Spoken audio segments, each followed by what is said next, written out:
Hi everybody, Mindy from Kaizen Yoga Korea here. We are still focusing on things that we can do for back pain, both as a teacher, trying to better support our students, and then also just as regular people in our daily lives, things that we can do to help us kind of work through all the aches and pains and get to feeling more comfortable in our daily lives.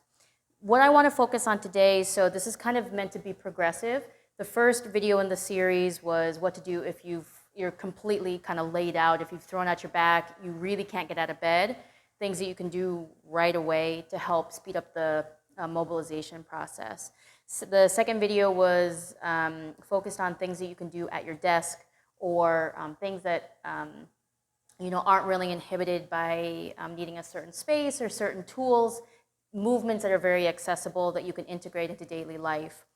I really like using props because I think as a teacher it helps eliminate compensations, and so the practice is a lot safer, and also it's just a lot clearer for students to understand what they should be feeling and where, rather than kind of being overwhelmed by this posture that has a lot of different pieces at work, trying to put it all together.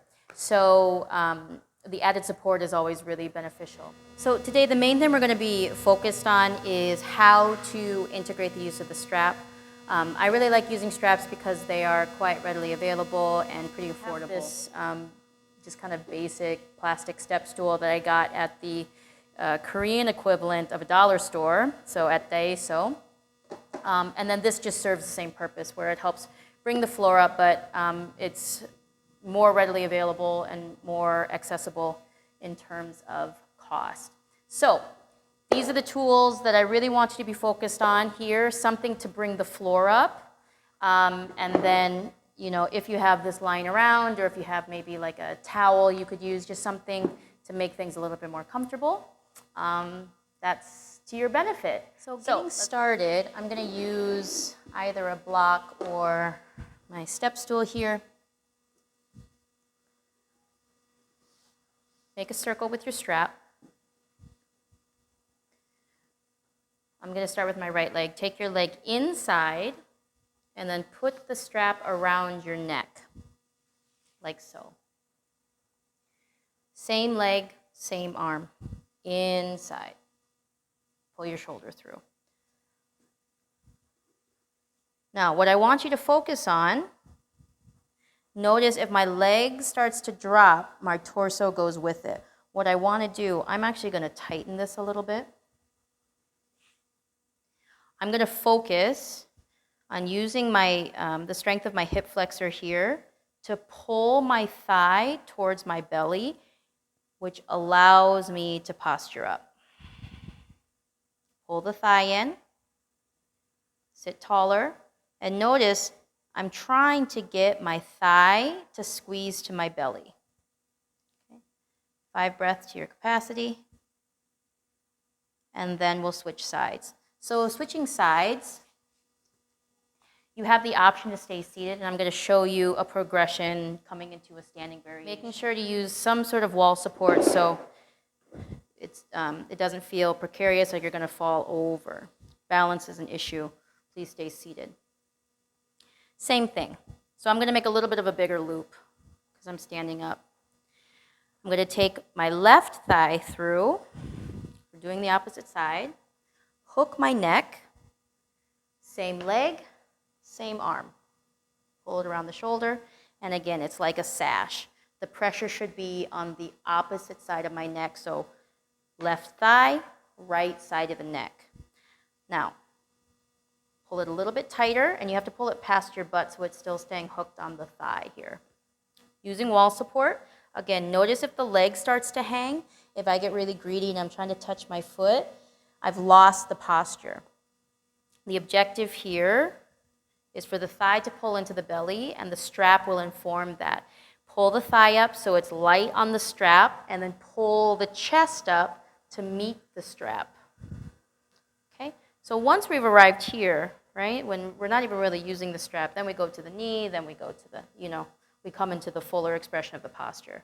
But this helps inform what we should be doing and where we should be working, which is here where our pockets are. Okay.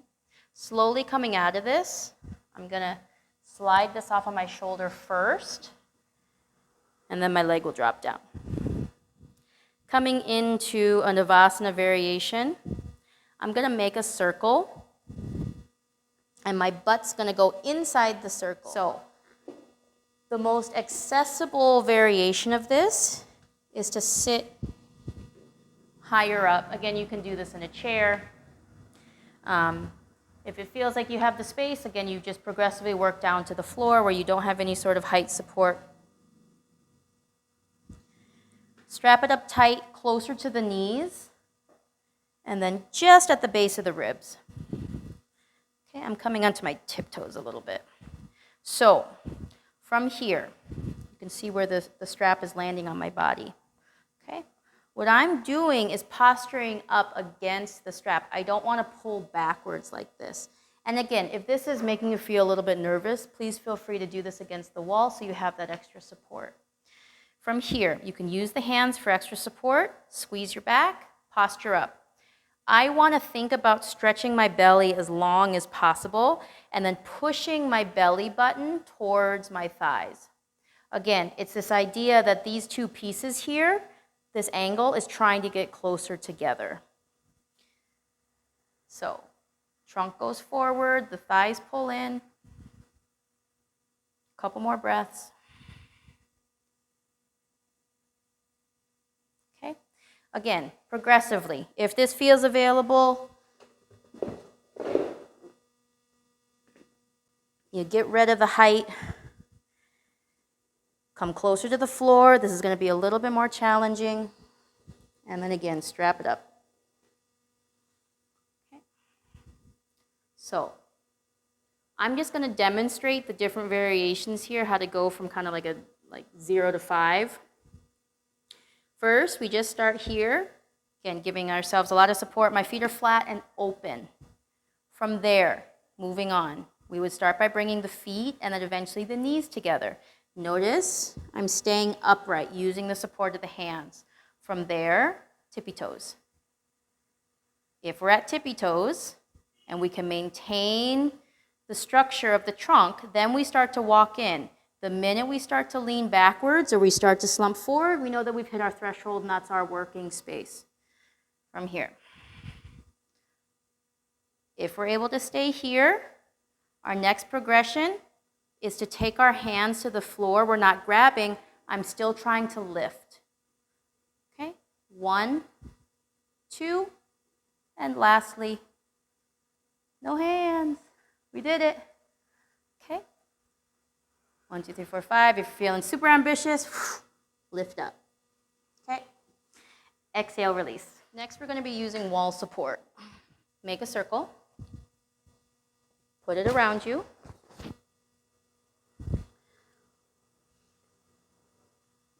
Same position about the base of the ribs, and then at the knee. What I want you to notice, the foot wants to come close to the thigh. I need you to open the foot about 2 fist distance and line your baby toe up with your butt here. So it needs to be open and a little bit wide. Make sure that you're flush to the wall. This really protects your back and makes sure that you get the most amount of benefit out of this exercise. Super, super, super tight here. Okay? So from here, lift your butt up. This is where you don't want to be. Exhale, drop your butt down as much as you can. Give yourself a hug around the knee. Now, your leg might not move at first, and that's part of the process. Okay? So what you're going to do is just focus on trying to lift your leg as much as you can. Just getting the awareness in these muscles that are a little bit underused in our daily lives. We move from just trying to get some reaction in the leg to eventually making arches. Okay? Notice my foot is turned in. This is a different muscle group when we start to turn the feet out, so make sure that it stays in. And again, where my pockets are on my pants, that's the muscle that you want to feel is squeezing to lift and create the arch. Okay? From here. Hang on tight. Notice if the shoulders are trying to lean, to lift. We want to keep everything isolated just to the leg lifting itself. Again, little movements are perfect into bigger movements. Okay? And again, making sure that you're doing both sides. Okay. From here, let's come into a twist. And I'm going to demonstrate using this stool. You can use a block. I'm going to set up about a forearm's distance away from the wall, sideways. So again, you shouldn't feel like you're going to fall backwards. This is pretty safe. So same thing. Okay. I'm going to take my, turn this around. I've got the extra stool. Let's use it for the extra step. Okay. So because I have that extra height, I need to block up my foot. Now, exhale, lean forward, right knee, opposite elbow, left elbow. I'm going to start with my hand, pull it across my body, and then try to hook my elbow. Eventually, I'm coming all the way down to my armpit. But use what's there. If we're starting here with the hand, we stay with the hand. The knee squeezes open. Everything is strapped up. It's going to move as one piece. What we don't want is for the back to roll backwards and to be twisting from the arms. The whole rib cage as one unit is rotating around the axis of the spine right here, like so. Okay? So let yourself lean forward. Hook to your capacity. The knee is the leverage point that's pushing you into the twist. So I'm going to demonstrate the opposite side without the height support. But again, it's the same concept. So strap up the knee. I'm about a forearm's distance away. First things first, sit super, super, super tall. Next, I'm going to lean this across my body. It's okay if your butt lifts a little bit. From here, I'm going to grab with my hand. Maybe I can hook my elbow. Eventually, I'm trying to get my armpit to hook. From here, the knee does the work, pushing you around. You're going to find the wall.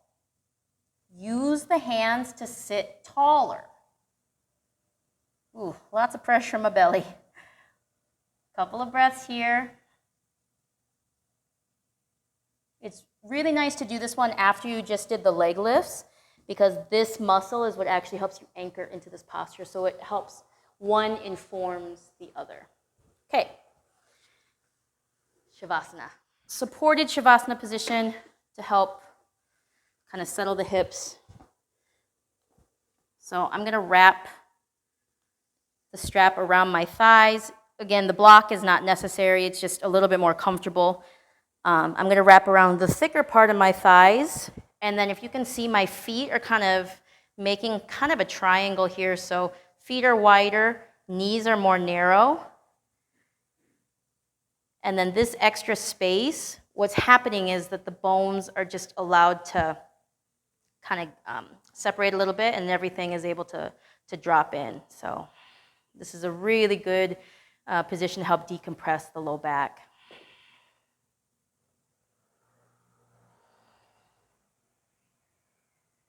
Stay here as long as you would like.